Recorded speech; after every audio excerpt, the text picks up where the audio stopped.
Tugasku menemanimu.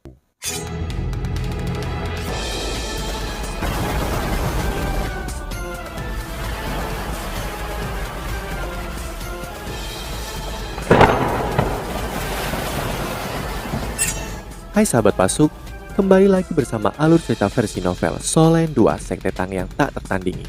Jangan lupa like, subscribe, dan nyalakan tanda lonceng. Mari kita lanjutkan. Wang Qi'er berdiri, tidak seorang pun dari Sekte Tang yang mengharapkan ini. Dia berjalan ke arah mereka. Ini tidak diizinkan oleh aturan, namun tidak ada yang mengira ini akan terjadi. Ketika anggota staf menyadari apa yang terjadi, Wang Qi'er sudah berada di ruang tunggu. Dia menundukkan kepalanya dan mengucapkan beberapa patah kata kepada Wang Dong'er dan Yu Hao.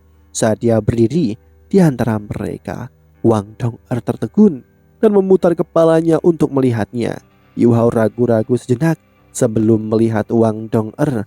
Akhirnya dia mengangguk. Wang Qi'er mengungkapkan ekspresi gigih. "Aku hanya membalas kebaikanmu secara pribadi." 15 menit berlalu dalam sekejap. Di atas panggung kompetisi, 5 anggota dari Sekte Tang berdiri pada saat yang sama ketika Zheng Zan meminta anggota yang bersaing dari kedua belah pihak untuk memasuki panggung. Wang Dong'er mendorong kursi roda Yu Hao ke atas panggung terlebih dahulu dan 4 lainnya mengikuti di belakangnya. Ada aura keras yang naik secara halus dari mereka. Di sisi lain, 4 anggota Sekte Roh Suci yang tersisa juga naik panggung menghadapi ke-6 dari Sekte Tang. Meskipun mereka kalah jumlah, aura yang mereka keluarkan sepertinya tidak kalah. Mereka melepaskan kekuatan dingin dan menakutkan dari tubuh mereka, dan suhu sepertinya turun. "Kedua belah pihak, tolong laporkan nama kalian," kata Zheng Zan. Dia tahu bahwa ini mungkin adalah pertarungan paling sulit yang akan dia awasi. Meskipun tidak ada tim yang memiliki kekuatan penuh, jika 10 dari mereka bertarung melawannya, dia tahu bahwa tidak akan mudah untuk mengalahkan mereka, terutama 4 mas roh jahat yang misterius ini.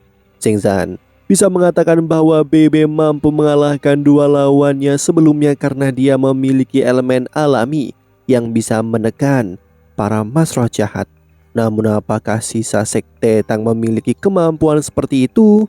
Mas roh jahat tidak bisa diukur menggunakan logika. Sekte Tang, Wu Yu Hao sebagai pemimpin tim. Yu Hao melaporkan namanya terlebih dahulu. He Caito, Su Sanxi, Jiang Nanan, Xiao Xiao, Wang Dong'er. 6 dari mereka tidak menyembunyikan niat membunuh yang datang dari tubuh mereka. Orang terbesar dari Sekte Roh Suci berkata, "Sekte Roh Suci, Lu Gengkeng, Yan Feng, Tang Dai, Gu Yu." Yan Feng memiliki sosok paling biasa, namun aura yang dia pancarkan adalah yang paling dingin dan paling menakutkan. Dia seperti ular berbisa yang menyeramkan. Tang Dai menyembunyikan auranya dengan baik. Hanya dari auranya, rasanya seperti dia adalah orang biasa. Ia bahkan tidak bisa merasakan gelombang kekuatan jiwa darinya. Saat mereka berempat berdiri di sana, perasaan pertama yang mereka berikan adalah aneh. Kedua belah pihak, mohon mundur dan bersiaplah untuk memulai pertarungan. Zheng Zan menginstruksikan mereka. 10 dari mereka berbalik pada waktu yang hampir bersamaan dan berjalan menuju sisi panggung masing-masing. Saat mereka bergerak, Yu Hao mengaktifkan deteksi spiritualnya. Dia juga menggunakan imitasinya untuk menyembunyikan cincin jiwanya. Dengan deteksi spiritualnya Yu Hao secara alami tidak perlu menggunakan kata-kata untuk berkomunikasi dengan teman satu timnya. Di sisi lain, keempat mas roh jahat tampaknya tidak berinteraksi satu sama lain sama sekali. Mereka juga tidak bergegas. Mereka berjalan perlahan ke sisi panggung mereka. Zheng Zan mengambil nafas dalam-dalam sebelum berteriak, "Pertandingan dimulai!" Para anggota kedua tim melepaskan jiwa bela diri mereka dengan segera. 6. Cincin jiwa Caito bersinar. Setelah itu cahaya pengikat muncul di dadanya. Sisanya juga melepaskan jiwa bela diri mereka. Cincin jiwa yang menyilaukan mulai naik. Zheng Zhan adalah seorang master jiwa dan juga instruktur jiwa kelas 9. Di antara 10 pesaing di atas panggung saat ini, hanya He Chaito yang merupakan instruktur jiwa, dan itu menarik perhatiannya. Jadi dia secara alami memperhatikan kinerja He Chaito. Saat turnamen mencapai babak ini, semua sekte rekayasa atau penciptaan alat jiwa telah diusir. Echa itu adalah satu-satunya seorang instruktur jiwa yang tersisa. Sangat sulit untuk mengatakan apakah Yu Hao adalah seorang master jiwa atau seorang instruktur jiwa. Melihat bahwa Echa itu segera menggunakan cahaya pengikat kelas 7-nya, Zheng Zhan mengerutkan alisnya. Idiot, kenapa dia menggunakan cahaya pengikat miliknya sekarang? Tidakkah dia tahu jarak efektifnya hanya 6 meter? Ini adalah kesalahan yang seharusnya tidak dia lakukan. Dia hanya seorang instruktur jiwa kelas 6. Cahaya pengikat akan sangat mengurangi dan menguras kekuatan jiwanya. Selanjutnya, cahaya pengikat akan mulai mengkonsumsi kekuatan jiwa saat dia membuka laras. Bagaimana dia bisa bergerak dalam keadaan seperti ini? Jangan bilang bahwa lawan akan mengorbankan dirinya sendiri dengan menyerbu menuju cahaya pengikat. Zheng Zhan merasa bahwa dia akan menegur He Chaito.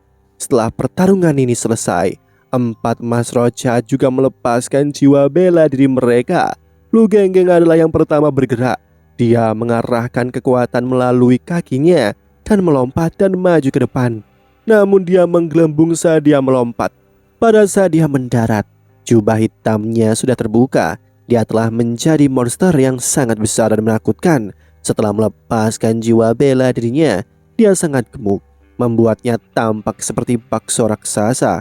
Ketika dia mendarat di tanah, semua orang dari sekte Tang merasakan di bawah kaki mereka. Suara berderak keras juga bergema dari panggung. Monster macam apa ini? Semua penonton terpana ketika menyaksikannya. Lu Genggeng seperti pria gemuk, tubuhnya memancarkan gelombang kekuatan jiwa hijau gelap. 6 cincin jiwanya tampak sangat besar karena tubuhnya yang besar. Yang menakutkan adalah bahwa potongan-potongan lemak di lengan dan pundaknya tampaknya telah dijahit bersama. Kulitnya muncul sebagai bercak. Dia membuka mulutnya lebar-lebar dan air liur mengalir dari sana terus-menerus. Saat mendarat di lempengan baja di tanah, hembusan asap membumbung. Saat dia membesar, Lu Genggeng menyerbu menuju sekte Tang dengan gerakan berayun. Semua orang dari sekte Tang terkejut ketika mereka melihatnya. Apa jiwa bela dirinya? Hanya mata Yu Hao yang bersinar dengan dingin. Kekejian. Ini adalah setan atau momok yang menakutkan. Ini memakan mayat untuk meningkatkan kekuatannya. Setelah terluka, ia bisa melahap mayat untuk pulih. Kemampuannya harus mencakup kecepatan, kontrol, dan serangan. Ini adalah jiwa bela diri yang sangat kuat dan jahat. Berhati-hatilah terhadapnya. Aura hijau gelap di sekitarnya seharusnya adalah racun. Yu Hao dalam hati ngeri. Ini sebenarnya adalah kekejian. Meskipun dia bisa menunjukkan karakteristik kekejian ini, itu sebenarnya pertama kalinya dia melihatnya.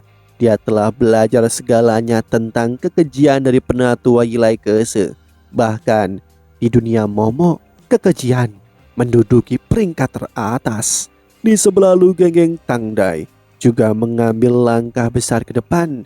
Dia tidak sekuat Lu Genggeng saat dia melompat maju, namun transformasi pada tubuhnya tidak kalah menakutkan. Tubuhnya bertambah besar dengan setiap langkah yang diambilnya. Ketika dia tiba di samping Lu Genggeng, dia sebenarnya setengah meter lebih tinggi darinya, namun dia tidak gemuk seperti kekejian. Dia telah berubah menjadi kerangka besar yang terbuat dari tulang emas gelap. Transformasi pada kedua tubuh mereka terlalu aneh. Para penonton tidak bisa menahan tidak berseru hal-hal jijik. Di panggung utama, Su Tianran mengerutkan alisnya. Dia tiba-tiba merasa bahwa itu adalah kesalahan besar untuk membiarkan sekte roh suci berkompetisi di turnamen ini. Para pejabat kekaisaran Ryu juga mengungkapkan ekspresi heran di wajah mereka, dan mereka tidak bisa menyembunyikan rasa jijik itu. Rasa jijik terhadap hantu atau momok sudah seperti ini sejak dahulu kala. Kali ini bukanlah sebuah pengecualian. Su Tianran menghela nafas dalam hatinya. Sepertinya dia tidak bisa membiarkan Sekte Roh Suci menang pada akhir kompetisi ini. Kalau tidak, dia akan berada di bawah tekanan terbesar di dalam kerajaannya sendiri. Terlepas dari apa yang terjadi pada kerajaan lain di benua, para mas roh jahat ini lebih baik disimpan dalam kegelapan. Ketika dia memikirkan hal ini, dia membuat keputusan. Tidak apa-apa jika Sekte Roh Suci kalah dalam pertandingan semifinal ini. Bahkan jika mereka menang, dia akan membuat mereka kalah di final dan memberikan kejuaraan ke Akademi Shrek. Dibandingkan dengan posisinya di Kekaisaran, kehilangan gelar juara untuk Akademi Shrek tidak akan mempengaruhi reputasi Kekaisaran. Raja Kerangka, pertahanan fisik dan energinya sangat kuat. Ia mahir dalam penyerangan fisik, tetapi kelemahannya terletak pada ketidakmampuannya untuk menyerang dari jarak jauh. Yu Hao segera memperingatkan rekan satu timnya saat dia melihat transformasi Tang Dai. Pada saat yang sama ia juga ragu. Sepertinya banyak dari mas roh jahat ini terkait dengan hantu. Bahkan ada beberapa jiwa bela diri terkuat di antara momok dan hantu. Tidak heran mereka mampu mewakili Sekte Roh Suci untuk bersaing di turnamen ini. Namun sangat sayang bahwa lawan mereka adalah Sekte Tang. Dengan deteksi spiritual Yu Hao, tidak mungkin mereka bisa menyembunyikan diri. Lingkaran biru es menyala di bawah kaki Yan Feng. Lingkaran ini muncul bersama dengan cincin jiwanya. Lingkaran itu menyebar keluar dari tubuhnya menjadi lebih kuat. Sisik naga mulai muncul di kulitnya, merobek jubah hitamnya. Yan Feng adalah salah satu mas roh jahat lain yang tampak seperti manusia. Selain Tang Ya, dia sangatlah tampan. Saat sisik naga muncul di tubuhnya, ia bertambah besar. Tatapannya juga menjadi lebih tajam dan aura dinginnya melonjak. Cincin jiwanya naik dengan cepat. 2 cincin jiwa kuning, 2 ungu dan 3 hitam. Dia adalah sage jiwa 7 cincin. Dia sebenarnya adalah sage jiwa. Dia adalah sage jiwa dari mas roh jahat, sama seperti Tang Ya. Ketika semua orang dari Sekte Tang melihat 7 cincin jiwa Yan Feng, mereka menjadi sangat serius. Jika bukan karena fakta bahwa BB telah menyingkirkan 2 mas roh jahat, 6 cincin, dan menyebabkan Tang Ya yang 7 cincin kehilangan kendali, mereka mungkin telah benar-benar ditekan dalam pertarungan 7 lawan 7. Karena Sekte Roh Suci memiliki 2 sage jiwa jahat. Bahkan sekarang mereka berada dalam situasi yang mengerikan. Yan Feng adalah seorang sage jiwa, sedangkan sisanya semuanya adalah kaisar jiwa. Jiwa bela diri Guyu adalah tongkat tulang panjang. Tongkat tulang terbuat dari tulang putih dan panjangnya 3 meter. Ada tengkorak abu-abu perak di ujung tongkatnya yang matanya menyala dengan nyala ungu redup. Dia adalah mas roh jahat yang sangat kuat juga. Guyu mengangkat tongkat tulangnya dan Yan Feng membungkuk sedikit sebelum 2 sayap besar terbuka di punggungnya. Sayapnya biru es dan terbuat dari tulang, dihubungkan oleh cahaya abu-abu kebiruan. Ketika sayap terbuka, itu membentang hampir 6 meter, memukul sekali dan dia naik ke udara, melayang di depan Lu Gengking dan Tang Dai. Berbasis darat, udara dan jarak jauh, keempatnya mahir di berbagai bidang. Seiring dengan Tang Ya yang mahir mengendalikan, Wang Shaoli yang mahir dalam serangan dan kontrol jarak jauh, dan Jili yang mahir dalam menyerang dan bertahan. Mereka membentuk tim yang sangat menakutkan dalam sejarah turnamen Master Jiwa Elit benua. Mereka adalah salah satu tim terkuat dalam hal kekuatan bertarung. Bahkan tidak terlalu berlebihan untuk mengatakan bahwa mereka adalah tim terkuat yang pernah bersaing di turnamen ini. Itu jelas bahwa kontribusi BB di babak eliminasi individu sangat penting. Kekejian dan Skeleton King atau Raja Tengkorak menyerbu ke depan pada saat yang sama. Di udara, cahaya biru es Yan Feng menjadi lebih kuat dan lebih kuat. Guyu mengangkat tongkat tulangnya dan bola cahaya ungu terbentuk. Di ujung tongkatnya sebuah lingkaran cahaya keunguan muncul di masing-masing dari 3 tubuh mas roh jahat lainnya di depannya. Mari kita mulai, teriak Susansi. Dia mengangkat perisai penyusuan dan cahaya hitam yang intens tiba-tiba bersinar Cincin jiwa keempatnya juga menyala ketika tindakannya dikaburkan oleh sosok kekar Hecai itu. Hecai itu juga langsung berbalik dan menghadap Susansi. Xiao Xiao melepaskan 3 kuali penghancur kehidupan dan mengepung Susansi di tengah-tengah mereka. Apa yang mereka lakukan? Jawabannya segera terungkap. Saat cahaya hitam menyala, Susansi menghilang. Orang lain segera menggantikannya, muncul di tengah-tengah 5 anggota sekte Tang lainnya. 7 Monster pernah menggunakan strategi ini di turnamen sebelumnya, namun Susansi telah merahasiakan strategi ini sampai sekarang untuk menghadapi lawan terkuat mereka. Yu Hao tidak memilih Tang Dai, Lu Genggeng atau Yan Feng. Dia memilih Guyu sebagai gantinya yang ada di sana untuk mendukung 3 lainnya. Sangat mudah baginya untuk membuat keputusan ini. Lu Genggeng dan Tang Dai terlalu besar. Formasi sekte Tang kemungkinan akan dipaksa keluar dari bentuknya jika salah satu dari mereka dipindahkan. Pada saat yang sama, kedua jiwa bela diri mereka sangat membela diri. Sedangkan Yan Feng adalah seorang saiki jiwa. Yu Hao tidak percaya diri dalam menyingkirkan mereka dengan cepat, jadi dia mengalihkan sasarannya ke Guyu yang hanya seorang kaisar jiwa tetapi kemampuannya bersifat jangka panjang mengendalikan dan tambahan.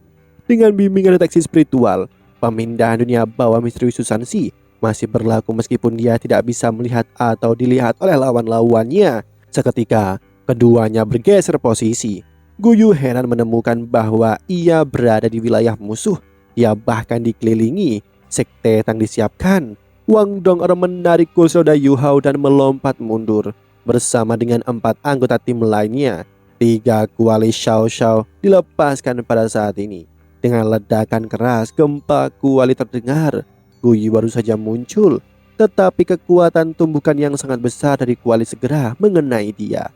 Guyu masih sedikit bingung, tapi dia sudah benar-benar terjebak.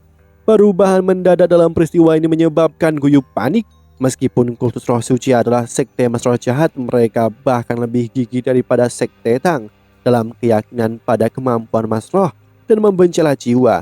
Ini juga mengapa tidak ada mas roh jahat yang dilengkapi dengan alat jiwa. Kalau tidak, PB tidak akan mudah untuk membunuh mereka sebelumnya. Guyu memang mas roh jahat yang kuat. Ketika dia menemukan bahwa dia terjebak, cincin jiwanya yang keenam bersinar tanpa ragu-ragu. Ketika cincin jiwa hitam terlintas, tubuhnya mulai berubah. Gempa kuali Xiao Xiao menyapu melewatinya, tetapi tidak berpengaruh padanya. Kosong. Itu adalah keterampilan jiwa yang sangat kuat. Keterampilan jiwa ini memungkinkan tubuh seseorang menjadi seperti udara dan membuat seseorang tahan terhadap segala serangan kekuatan fisik dan jiwa. Lebih tepatnya, kedua jenis serangan ini tidak efektif terhadapnya setelah kehampaan mulai berlaku. Di kultus roh suci, hanya murid-murid yang luar biasa yang memiliki kesempatan untuk memperoleh keterampilan jiwa semacam ini dengan bantuan para eselon atasnya. Pada saat-saat kritis, itu bahkan mungkin lebih efektif daripada penghalang tak terkalahkan. Namun kehampaan tidak melindungi dari segalanya. Yu Hao juga ditempatkan di tempat yang sulit sekarang. Cahaya keemasan melintas dari dahinya dan matanya yang vertikal menyala. Guyu tidak bisa menyerang karena ia dalam kondisi kehampaan. Ketika 3 anggota timnya menyadari ada sesuatu yang salah, Susansi sudah di belakang mereka. Bercak cahaya hitam melonjak. Itu adalah domain Xuanwu untuk menunda mereka bertiga. Susansi menggunakan kekuatan domainnya. Mereka bertiga tampaknya telah jatuh ke dalam rawa yang dalam dan tidak bisa membebaskan diri. Bukan hanya itu, tetapi cincin jiwa pertamanya juga menyala. Gempa dunia bawah misterius dilepaskan. Cahaya hitam di domain Xuanwu mulai bergetar, menyebabkan 3 mas roh jahat jatuh di bawah kendali Susansi dalam domainnya. Susansi sudah banyak berdarah saat ini. Ini adalah pengorbanan yang dia lakukan untuk memenangkan putaran tim. Keterampilan jiwa keenamnya tidak mudah dikendalikan. Seiring dengan fakta bahwa cedera lamanya belum pulih, dia berada di bawah tekanan besar saat dia melepaskan semua kekuatannya. Meskipun dia berhasil menjebak lawan-lawannya. Cahaya emas keunguan bersinar. Guyu menjerit menyedihkan. Topi dan kerudung terlepas dari kepalanya, memperlihatkan wajah pucat. Ada cairan merah mengalir keluar di mana-mana dan tubuhnya tampak sangat tidak stabil. Kekosongannya mampu mencegah sebagian besar serangan kekuatan fisik dan jiwa, namun itu tidak bisa menahan kekuatan spiritual. Yu Hao sangat membenci sekte roh suci. Dan dengan demikian, dia segera menggunakan taktik terkuatnya untuk melawan mereka saat dia bergerak. Dia menggunakan mata takdir dan spirit shock. Cahaya ungu keemasan itu seperti pedang tajam yang menusuk jauh ke dalam jiwa lawannya. Guyu langsung keluar dari kondisi kehampaan. Formasi heksagram emas dilepaskan pada titik ini. Saat naik itu mendarat di tubuh Guyu pada saat yang sama dengan cahaya pengikat yang muncul di belakang punggungnya. Tanpa kekosongannya, bagaimana dia bisa menolak diikat? Selain itu, pikiran Guyu benar-benar kosong pada saat ini karena jiwanya telah sangat rusak. Sayap uang dongak terbuka dan dia melayang ke udara pada saat yang sama ketika dia menggunakan formasi heksagram. Saat tubuhnya melintas, dia tiba di depan Guyu. Dia mengarahkan jari telunjuknya ke dahi Guyu. Tangan kanannya berubah keemasan. Meskipun dia hanya menunjuk satu jari, ujung jarinya tampak bersinar seperti matahari kecil. Cahaya keemasan seperti menyala sebelum menghilang. Cahaya keemasan menembus bagian belakang kepala Guyu sebelum menghilang di udara. Tubuhnya kini menjadi benar-benar kaku. Pada saat ini, tiga makhluk jahat lainnya tahu bahwa sekarang Guyu sudah mati. Demikianlah kisah untuk kali ini. Sahabat Pasuk, jangan sedih, jangan bimbang, apalagi galau, karena aku kan selalu menemanimu.